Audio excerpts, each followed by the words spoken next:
Hi, I'm Tintin Wisniewski from the Hoover Institution. Hoover's Career Task Force on K-12 education, with the help of some friends, has attempted to project what American education might look like in the year 2030. By that time, today's newborn will become college freshmen.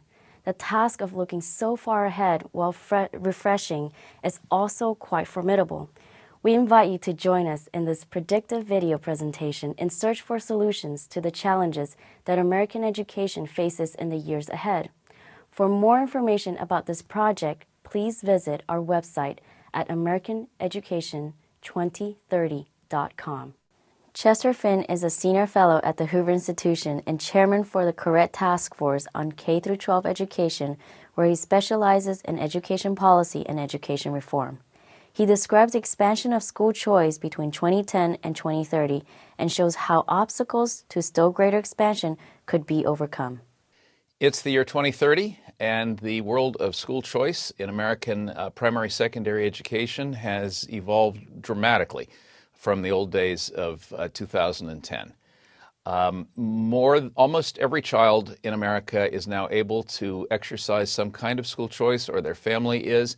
That's up from about half of the kids back in 2010, and they go to an astonishingly rich variety of schools in 2030. Many of these are the product of technological change, such that some are at home, but many are hybrid institutions where some of the learning takes place with old-fashioned teachers in front of the classroom, often in what looks like an old-fashioned school, but much of the learning takes place with technology in the classroom or in facilities that actually don't have much in common with the old-fashioned brick-and-mortar school. Let me illustrate with Columbus, Ohio, which has about 50,000 students in 2030. About 5,000 of them actually do study at home, mostly online, occasionally with their parents. And they have a wide variety of online education providers that they can tap into from home.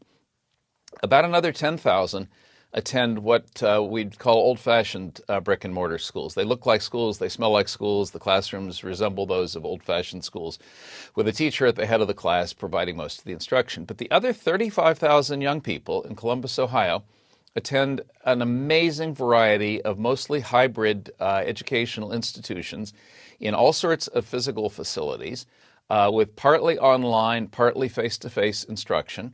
Some of these are akin to old-fashioned schools in how they look, but once you walk in the door, they don't feel that way, and a lot of learning is taking place in very different formats. And these schools are not operated by a single bureaucratic school system, but by dozens of providers, operators of schools and learning institutions that have all kinds of different contractual relationships with the Columbus city and with the state of Ohio. What's made this kind of change possible, I think, are 6 historic developments in the United States. The first is that national standards and tests and data systems have made transparent the performance of every school in the country and a lot of other information about it, so that it's actually possible to get much more and better information about your school options than it used to be, and many families are making better choices than they used to do. Second important change is that school money, school finance, is now piggybacked on the backpack, you could say, of every child in America. The money travels with the kid to the school of his or her choice. The state money, the local money, and, as we shall see in a minute, the federal money too. And the amounts differ. So if the child has special needs, the money that travels with them is in different amounts per child. The third difference is that what used to be called charter schools now take 100 different forms, and all kinds of operators are able to contract with communities and with states to operate different kinds of schools. School systems no longer are big bureaucratic behemoths that administer lots of side-by-side identical schools. Rather, they enter into these contractual relationships with education providers of many different kinds. Fourth development is that venture capital has become available for education entrepreneurs. It wasn't in the old days.